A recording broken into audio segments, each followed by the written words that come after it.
Antes de iniciar el mensaje, pues vamos a pedirle a Dios en una pequeña oración. Señor y Padre Celestial, gracias por la oportunidad de compartir tu palabra. Dame la sabiduría y pon las palabras para poder llegar a los corazones y a la mente de cada uno de nuestros hermanos y poder entender más y sobre todo actuar más sobre tu palabra. Amén. En el Salmo 16 dice, una herencia escogida, Mictagmat de David. Y lo primero que vimos ayer cuando estudiamos esto con los chicos fue ver qué significaba Mictagmat. Y bueno, dice que proviene de un término que puede significar cubrir o podría significar también cubrir los labios. Esto es una oración silenciosa. También dice que puede ser una oración pidiendo protección o cobertura para alguna persona. En Wikipedia dice que en realidad es una oración escrita en una tabla, ¿sí? Que es dictada. Y vemos en los versículos que de alguna manera el rey David empieza alabando al Señor y reconociendo toda su grandeza. Sin embargo, también vemos que él empieza a pedir y empieza a analizar qué es lo que él necesita. Y aquí nos dimos cuenta de algo, que es inherente a la persona, al ser humano, hacer nuestros planes y después pedirle a Dios. Primero decimos, Dios mío, te pido esto, que sea tu voluntad. Pero primero pedimos lo que queremos y después le decimos que se haga tu voluntad. En vez de ello, debemos buscar primero la voluntad de Dios. Al pensar constantemente en Él, en la forma en que desea que vivamos y obviamente a la hora de estudiar su palabra, obtenemos un panorama mayor que nos ayuda a tomar decisiones adecuadas y también a vivir de forma en la que Dios quiere que vivamos. Al comunicarnos con Dios, le permitimos aconsejarnos y darnos sabiduría, pero esto tiene que ver con que nosotros estemos dispuestos a escuchar.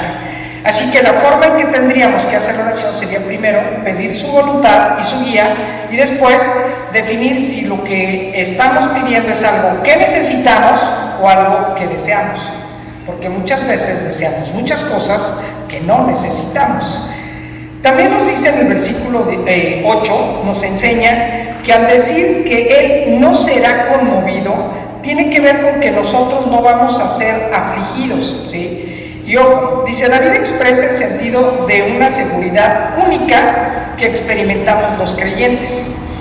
Sin embargo, Dios no nos exime del sufrimiento, del fracaso y del dolor, de los problemas y obviamente de muchas circunstancias difíciles que cada uno de nosotros vivimos. Pero la diferencia está en que las personas que no creen tienen desesperanza acerca de la vida y confusión acerca del verdadero propósito de estar en la tierra. Ayer con los chicos también veíamos que todos tenemos que tener un propósito y muchas veces esa es la gran diferencia entre los creyentes y los no creyentes. Los creyentes deberíamos o tendríamos que buscar un propósito que fuera acorde con las enseñanzas de la palabra de Dios. Los no creyentes muchas veces no tienen ningún sentido en su vida. ¿Qué haces aquí en la tierra?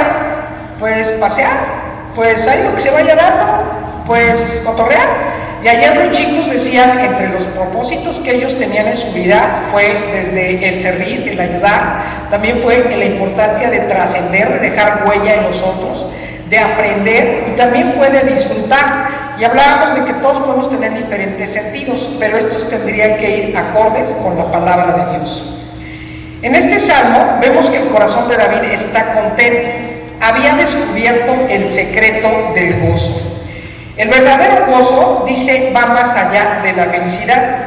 El verdadero gozo se siente a pesar de que tengas problemas o estés en situaciones difíciles. La felicidad es temporal, es un concepto abstracto y relativo y tiene que ver con la experiencia que estás viviendo y cómo la percibes.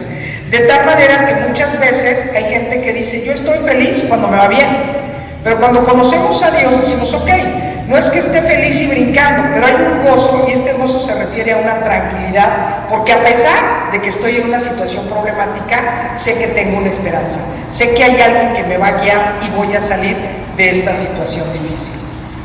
En el versículo 10, David declara con confianza que Dios no abandonaría a sus amados en la tumba. Este versículo se considera que es un versículo profético, porque a pesar de que todavía no venía Jesús, el profeta David, el rey David, perdón, ya está hablando de que no nos va a abandonar en la tumba. Y esto quiere decir que va a haber una vida eterna.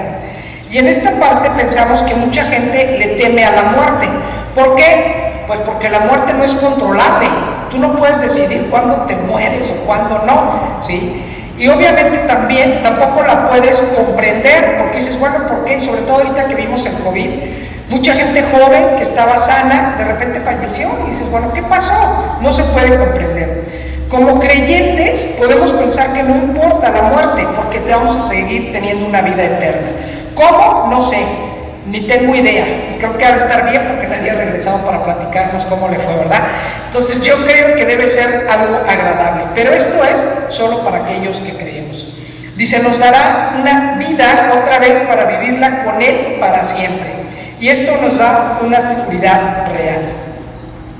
También nos dice y nos hace ver el Salmo, por lo general la esperanza y la confianza en Dios sobrepasan el temor, el sufrimiento. Sin embargo, algunas veces parece que dices, híjole, Dios mío, me has abandonado. Incluso hay salmos donde habla esta parte, Dios mío, ¿por qué tardas en contestarme? ¿Por qué me has abandonado? ¿Por qué no escuchas? Yo te estoy pidiendo algo y no llega. Y aquí dice que cuando sentimos impaciencia, porque Dios toma mucho tiempo en contestar sus oraciones, los profetas se lo decían. Y en los salmos vemos que le dicen con toda libertad y con toda honestidad, Dios mío, te pedí esto, ¿por qué viene esto? O ¿por qué yo pido y hago oración y no recibo nada? Y en este sentido, el elemento clave de este salmo, dice que los salmistas empezaban expresando sus sentimientos y terminaban recordando con quién estaban hablando. Muchos salmos empiezan de manera triste, pero terminan con mucha alegría, con una alabanza. Y nos dice también que a pesar de que tenemos muchas cosas en común con los salmistas, somos diferentes en dos sentidos. Muchas veces no le decimos a Dios lo que pensamos y lo que sentimos. Nada más le decimos lo que queremos, lo que creemos que necesitamos. Pero no le decimos, me siento abandonado, me siento triste, me siento confundido, ¿sí? Y entonces, si tú no se lo dices, entonces tampoco estás reconociendo, ni siquiera vagamente, quién es el que escucha nuestras oraciones. Porque si yo creo en ese poder que tienen los salmistas de creer en ese Dios, si ok, te expongo cómo me siento, ¿por qué? Porque sé que voy a recibir tu ayuda. Y cuando nosotros decimos, Dios mío, tengo muchos problemas, pues sí, problemas tenemos todos, pero es, Dios mío, me siento frustrado, me siento mal, me siento triste, y cuando yo le digo esto, seguramente voy a recibir respuestas. Dice entonces, aprendamos entonces que a medida que entendemos el futuro que Dios tiene preparado para nosotros, estaremos gozosos, y no basemos la vida en las circunstancias, sino en el poder de Dios. Ese es el mensaje de los salmos. Y vamos a la primera lectura. En la primera lectura nos habla de que Elías huye de Oreb. Y vamos a contextualizar rápidamente. Vemos que Elías era útil en ese momento para Israel. Elías había llegado a un lugar donde estaba el profeta Baal. Y Baal, mucha gente lo seguía. Y obviamente Elías dice, no, este es un Dios que no tiene nada que ver con el Dios de Israel. Y entonces mata a todos los profetas, ¿y qué creen? Jezabel, que estaba también ahí y era de las seguidoras de Baal, dice, me la vas a pagar. O sea, tú degollaste a todos los profetas de Baal, entonces yo también voy a ir por tu cabeza. Y Elías corre y se esconde, dice, yo temo por mi vida, y se esconde. Y en el versículo 9 dice, y vino a él palabra de Jehová, el cual le dijo, ¿qué haces aquí, Elías? Perdón, hay que recordar que Elías vagó 40 días, 40 noches. Dios lo alimentó en ese entonces. Y aún así, Elías va y se esconde en una cueva. Y cuando está escondido en esa cueva, yo imagino a Elías aterrado en esa cueva, diciendo, ojalá que Hazael no me encuentre porque me va a degollar.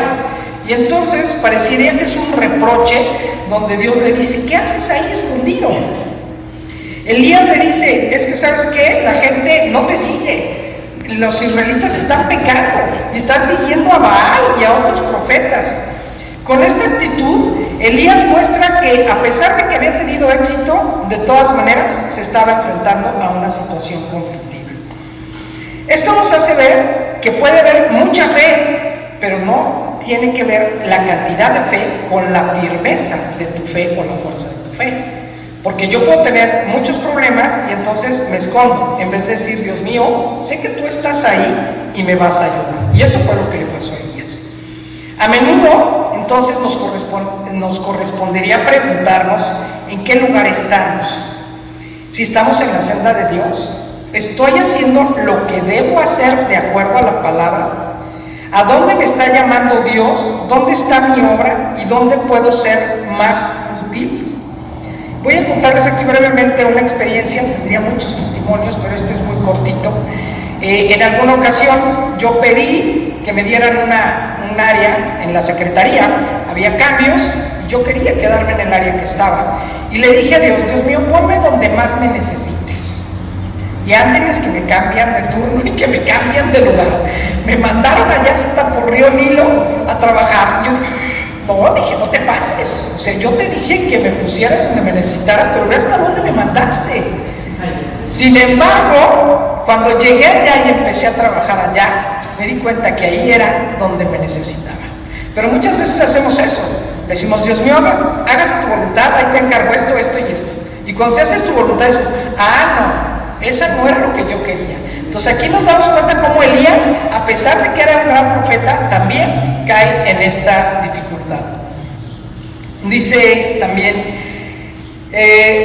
a pesar de que Elías se esconde, dice que viene Dios a su encuentro. Y esto nos hace ver que también nosotros muchas veces nos escondemos y queremos solucionar las cosas por nuestra propia mano. Sin embargo, Dios viene y nos busca. Y dice aquí, vino primero el viento, un viento terrible. Después vino un terremoto. Después viene el fuego, pero todo esto no provoca que Elías se cubra la cara.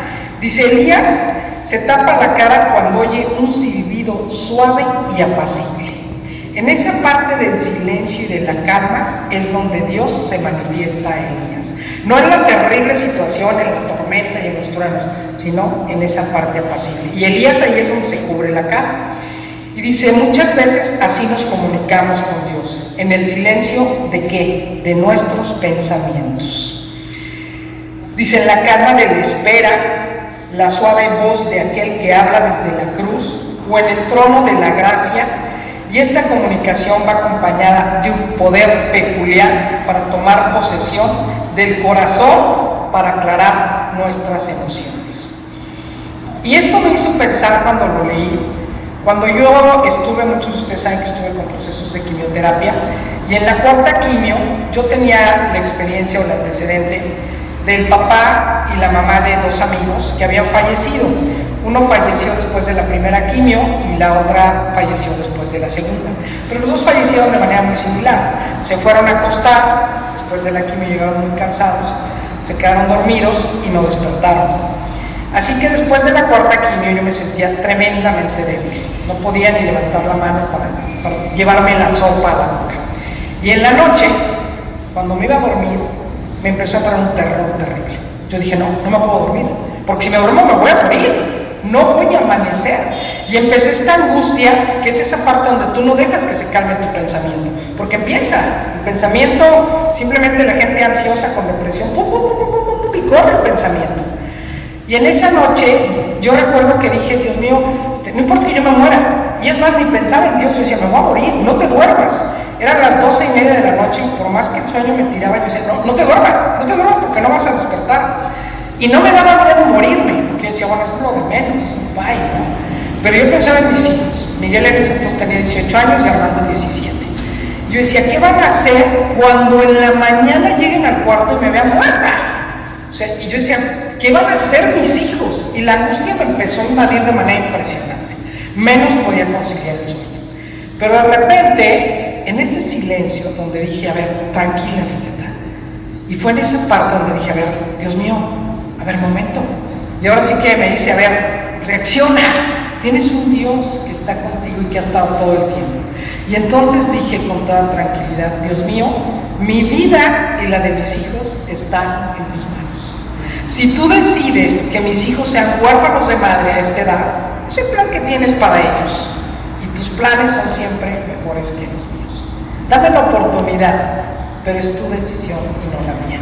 En tus manos pongo mi vida y la de mis hijos. Dormí profundamente esa noche, creo que fue la noche que mejor dormí. Cuando me desperté le dije, Dios mío, gracias, aquí sigo. Y eso hace 6 años que pasó, ¿sí? Esa parte es la que entendí como ese gozo, ¿sí? Porque a pesar de que estaba en la dificultad, sabía que Dios me iba a sostener. Eso me ha hecho que mucha gente diga, oye, la situación económica del país, sí, yo hago la parte que me toca, pero sé que Dios me va poniendo y abriendo puertas. Tampoco es como les digo a los chicos, Dios mío, ilumíname para resolver el examen. No, yo te di la capacidad, te di al maestro, de ti te toca que te prepares. En el versículo 14, Dios le vuelve a repetir la pregunta a Elías, ¿qué haces aquí? Y entonces él se lamenta otra vez de su sentir y le dice y pregunta, ¿a dónde irán los profetas de Dios con esta clase de quejas? ¿A dónde vamos nosotros cuando estamos con desasosiego? Si no es a nuestro Señor. Y esa es otra vez la gran diferencia entre los creyentes y los no creyentes. Nuestro desasosiego lo llevamos a Dios y le decimos, eres tú quien me ayuda. Y aquel que no es creyente, ¿a dónde va? A lo mejor va que le lean el tarot. Y ahorita vamos a ver en la segunda lectura qué opina Dios sobre los hechiceros, sobre los que le leen el horóscopo, sobre los que van a las limpias. A ver, ¿qué te estoy pidiendo si yo estoy aquí para ti? El Señor le da una respuesta a Elías. Declara que la malvada casa de Acab, quien era el rey que llevó a Israel a la idolatría y a adorar al dios Balaam, será desarraigada, que el pueblo de Israel será castigado por sus pecados, y le muestra a Elías que no está solo, como él suponía, y que además se le daría un ayudante. O sea, Dios no nada más te dice, estoy contigo, sino te voy a poner a la gente del camino para que te ayude. La diferencia es que a veces nosotros queremos a X, a Y y a Z, y si llega W y B y M, no, esos no los quiero, yo quiero a estos. Y en esa es la parte donde tenemos que estar en silencio y escuchar la voz de Dios. No siempre es como nosotros queremos. De manera que fueron todas nuestras súplicas y nuestros ruegos serán contestados y satisfechos de acuerdo con la voluntad de Dios.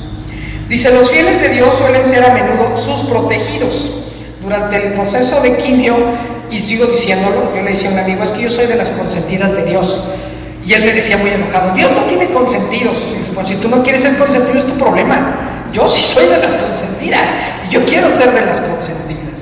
Siempre habrá respuesta para nosotros, siempre.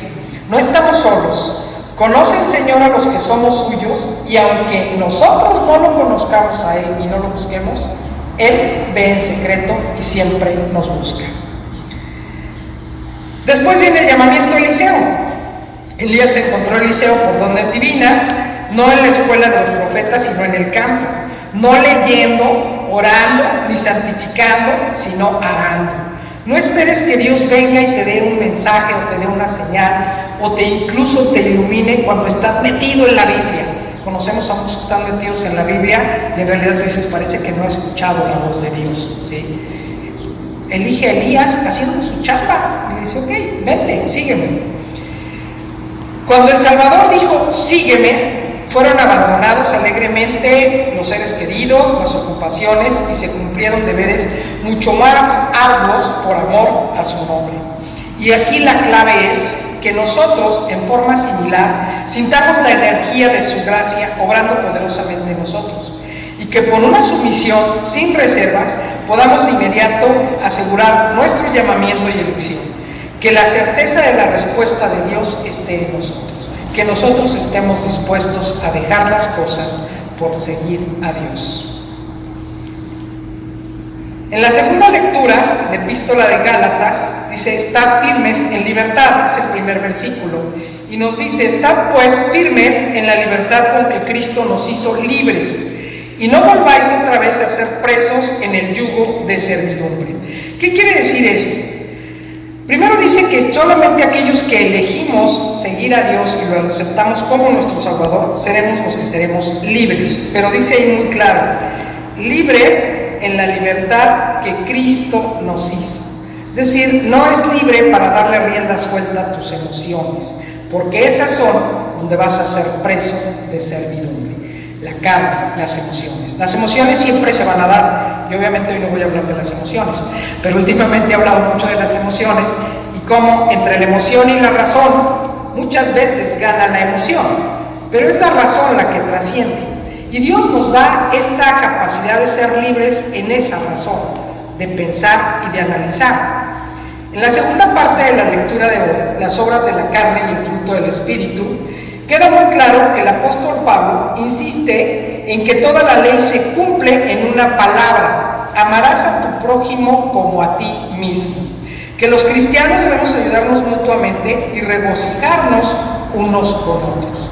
En los versículos del 16 al 26 nos invita a ser cuidadosos y actuar bajo la dirección y el poder del Espíritu, de tal manera que aunque no somos libres de los estímulos, de nuestros impulsos, de la naturaleza corrupta que hay en nosotros, esto no tendría que dominarnos a nosotros. Y esta es la parte de aprender a manejar nuestras emociones.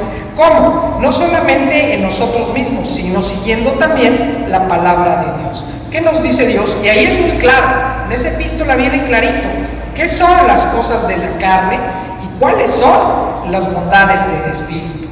Dice, la obra de la carne son muchas y manifiestas.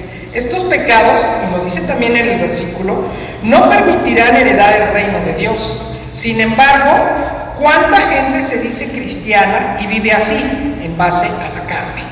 Y aparte dice, pero yo voy a entrar al cielo porque ya me arrepentí, pero la semana que entra vuelve a hacer lo mismo. Entonces en esta parte es donde Dios nos invita y el apóstol Pablo nos invita a reflexión. Tú sabes que va a estar siempre el impulso y el estímulo, pero tú también decides qué es lo que haces con ella. Los frutos del Espíritu, dice, muestran evidentemente que ellos son guiados por el Espíritu y estos deben ser nuestra guía. El elemento clave aquí es la descripción de las obras de la carne y los frutos del Espíritu. Y nos dice que debemos evitar y resistir y que debemos cultivar. Hay una leyenda cherokee donde el abuelo dice, en mí hay dos lobos, uno malo y uno bueno. El malo obra con todas estas obras de la carne y el bueno con las obras del Espíritu. Y el nieto le pregunta, ¿y quién ganará la lucha entre ambos lobos? Y el abuelo le dice, aquel al que tú alimentes, aquello a lo que tú te dedicas. Es nuestra meta que todos los cristianos reales recordar que no basta con no hacer el mal, sino que debemos aprender a hacer el bien, a caminar en la vida nueva, sin desear la vanagloria, ni desear la estima y el aplauso de los hombres. Tampoco provocar ni envidiarse mutuamente, sino buscar llevar esos buenos frutos con mayor abundancia que son a través de Jesucristo para la alabanza y la gloria de Dios. En la última lectura del Evangelio de Lucas, Jesús reprende a Jacobo y Juan, y aquí vamos a ver cómo Jacobo y Juan no se estaban dejando llevar por la Escritura, sino por la vanagloria y el poder. En el capítulo 51, versículos 51-56, dice, Jesús envía a Jacobo y a Juan a una aldea de los samaritanos para hacer preparativos para ir a Jerusalén, pero no son recibidos, y ellos se enojan y quieren castigar a los aldeanos, y le dicen a Jesús, ¿qué te parece si nosotros también les echamos fuego como echó Elías, ¿no? Porque no nos recibieron? Y ahí es donde Jesús dice, nene, yo no vine a eso. ¿Qué nos habla aquí? Que los apóstoles estaban actuando por beneficio de ellos, por sus propios impulsos, y perdieron de vista cuál era el mensaje de Dios. Dice de Jesús, los discípulos consideraban que la conducta de los samaritanos, era por enemistad contra la palabra y la adoración de Dios, y por como se negaron a recibirnos, dijeron, hay que vengarnos de ellos. Ellos ignoraban los motivos dominantes de sus propios corazones, que eran el orgullo y la ambición carnal. Nuestro Señor les advirtió al respecto y les dice, porque el Hijo del Hombre no ha venido para perder las almas de los hombres, sino para salvarlas. Y en esta parte también nos enseña que porque tú conoces de la palabra, no tienes ningún derecho a decir, no, aquel pobre ni conoce, aquel otro ni sabe, yo tengo la verdad. A ver, si tú la tienes, llévala como tal y no vanagloriándote de lo que sabes. Dice, esto nos lleva a pensar que es fácil decir, vengan, vean nuestra devoción por el Señor y pensar que somos muy fieles en su causa, cuando en realidad estamos siguiendo nuestros propios objetivos y hasta haciendo mal y no bien al prójimo. La última parte de la lectura dice los que querían seguir a Jesús, y el primero es uno que dice: yo te seguiré a donde vayas. Y aquí vemos que se presenta un seguidor de Cristo, pero que no consideró ni calculó las consecuencias, porque Jesús le dice: la zorra tiene buena madriguera, pero el Hijo del Hombre no tiene dónde reposar cabeza. Si me vas a seguir, no creas que es por interés. O sea, no crees que porque eres cristiano y das tu diezmo vas a recibir millones. No. Da el diezmo para obras de Jehová, ¿sí? Para las obras de Dios, para las obras de su palabra, no para lo que vayas a recibir. También estamos los que dicen: no, yo creo en Dios porque si no me va a ir mal. No, espérame, así no funciona el asunto, ¿no? Dice, en esta parte, la respuesta de Jesús se infiere y le dice: debemos dejar de lado los pensamientos de grandes cosas mundanas si queremos seguir verdaderamente a Jesús. Tenemos otro seguidor que parece resuelto a seguir a Cristo, pero le pide que le espere tantito. Yo te sigo, pero espera tantito. Cristo le da primero este llamamiento y le dijo: sígueme. Y aquí vemos que en la Biblia nos enseña que hay que honrar a tu padre y a tu madre. ¿Y qué le dice este? Es que voy con mi papá, voy a enterrar a mi papá. Pero Jesús le dice: deja a los muertos con los muertos. Y aquí el mensaje es: ok, si yo voy a honrar a mi papá y a mi mamá, pero como mi papá y mi mamá no son creyentes, yo tampoco. Y como mi mamá no quiere ir a la iglesia, pues yo tampoco voy. ¿Sí? Y dice Jesús, o sea, aquí no se vale. Si me vas a seguir es por convicción propia, no por lo que te dicen. Lo que dicen los que están alrededor tuyo. Uno más está dispuesto a seguir a Cristo, pero le pide tiempo para despedirse y poner en orden sus asuntos. Primero déjame arreglo la casa, acomodo y luego te sigo. Y entonces aquí otra vez el apóstol Pablo nos hace ver cómo Jesús le dice: parece que tienes más preocupaciones del mundo en tu corazón que lo de que deberías de tener, y estás dispuesto a retractarte, a regresarte a tu casa, acomodar, y después vas a decir: ay, ¿qué crees? Ya cuando salía se me había ido Jesús, ya no lo pude seguir. ¿Sí? Entonces tu prioridad tendría que ser Jesús. Dice aquí: nadie puede hacer algo, que esa es la clave de este pasaje, en debida forma si estás atendiendo a otras cosas. ¿Sí? Los que entramos en la obra de Dios debemos estar dispuestos a seguirle. Si estamos mirando atrás, lo que dejé atrás, lo que no hice, lo subiera, no podemos avanzar, porque con Dios es ir hacia adelante, no hacia atrás. Lo que pasó te sirve solamente como una experiencia para corregir, para mover o para decir: ¿qué quiere Dios que aprenda de esta situación? ¿Para qué se dio esta situación?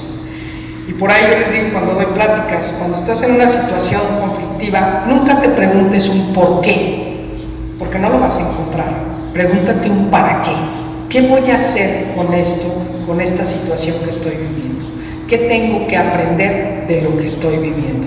No por qué estoy aquí. Y si es un por qué, que sea un por qué que te lleve a cosas nuevas, a cambiar paradigmas.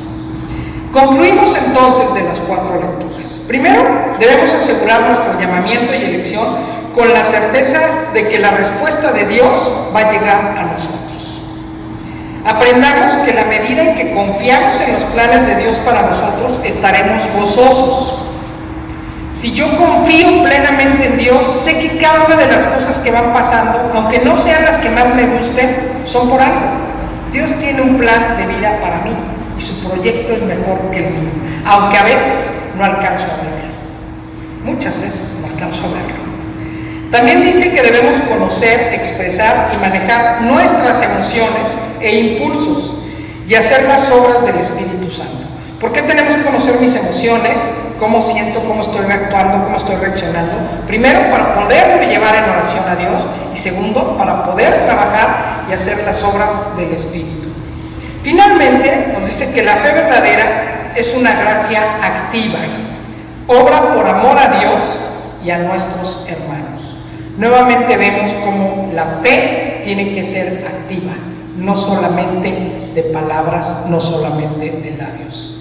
Seamos fieles seguidores, cristianos activos, congruentes y coherentes. Amén.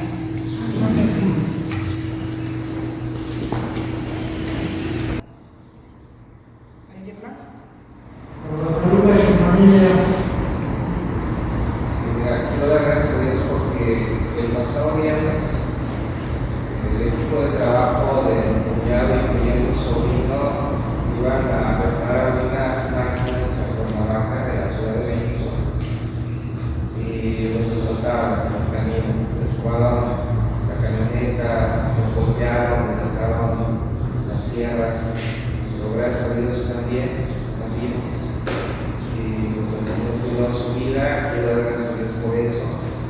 Y también quiero dar gracias a Dios porque mi mamá ya hizo su tratamiento de ahora de radiación y hasta ahorita todo va bien. Gracias. ¿Alguien más por acá? ¿Okay?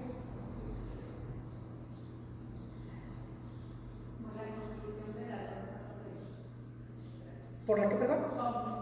Ok. Bien, ok.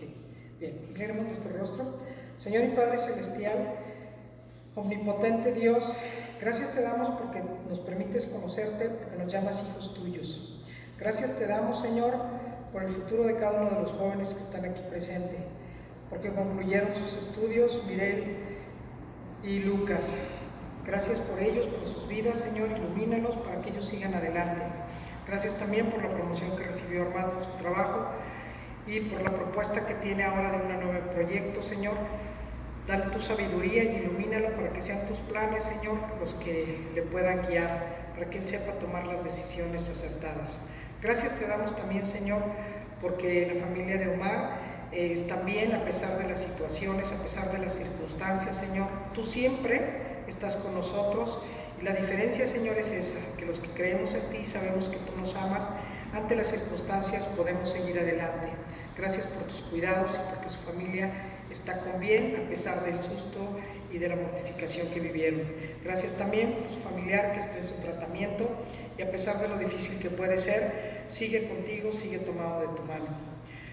Gracias, Señor, por cada uno de los que están aquí presentes, por sus vidas y por sus proyectos, los ponemos en tus manos. Pedimos también, Señor, por la salud de la familia Gómez Roeder, por la familia Angélica, por la familia, el papá de Erika, Señor. Ellos sabes que tienen dificultades ahorita de salud, Señor. Restablécelos, fortalécelos, no permitas que decaiga su ánimo, Señor, porque el ánimo que decae no es de ti, Señor, es el ánimo que de alguna manera decae porque nuestro espíritu se siente desasosegado, que se siente confundido. Pero, Señor, tú estás ahí para reconfortarnos, para decir adelante y a pesar de las circunstancias podernos sentir gozosos. Te pedimos, Señor, por la salud de cada uno de los seres que están aquí, de nuestras familias, de nuestros amigos y de todos los enfermos, Señor, está con cada uno de ellos, por la situación política de nuestro país y de muchos otros países a nivel mundial. Señor, dales la sabiduría para poder encontrarte, para poder actuar conforme a tu palabra y a los dones que tú nos has dado a través del Espíritu. También, Señor, ponemos en tus manos los proyectos de esta iglesia, todos los que andan de vacaciones y no pudieron asistir este domingo con nosotros, por los proyectos de cada uno de los que están aquí congregándose, Señor, para que podamos ser de apoyo y de ayuda y de regocijo con los logros de cada uno y también de apoyo con las dificultades de cada uno. Por cada una de las familias aquí representadas, Señor, te pedimos por nuestros jóvenes, para que ellos sigan adelante y puedan dar testimonio de tu palabra a través de sus obras, de sus actos y del gozo que podemos vivir cuando sabemos que estamos contigo, Señor, que tú nos tienes bajo tu protección. Todo esto, Señor, lo ponemos en tus manos y nuevamente te damos gracias por todo lo que tú nos das. En el nombre de tu Hijo Jesucristo te lo estamos pidiendo. Amén. Terminamos, Señor, dándote gracias por tu palabra en la oración de Padre Nuestro. Por favor, todos en conjunto. Padre nuestro que estás en el cielo, santificado sea tu nombre. Venga a nosotros tu reino. Hágase tu voluntad, así en la tierra como en el cielo. El pan nuestro de cada día, danos hoy. Y perdona nuestras deudas, así como nosotros perdonamos a nuestros deudores. Y no nos dejes caer en la tentación, mas líbranos del mal. Porque tuyo es el reino, el poder y la gloria, por los siglos de los siglos. Amén. Amén. Así de pie, recibamos la bendición.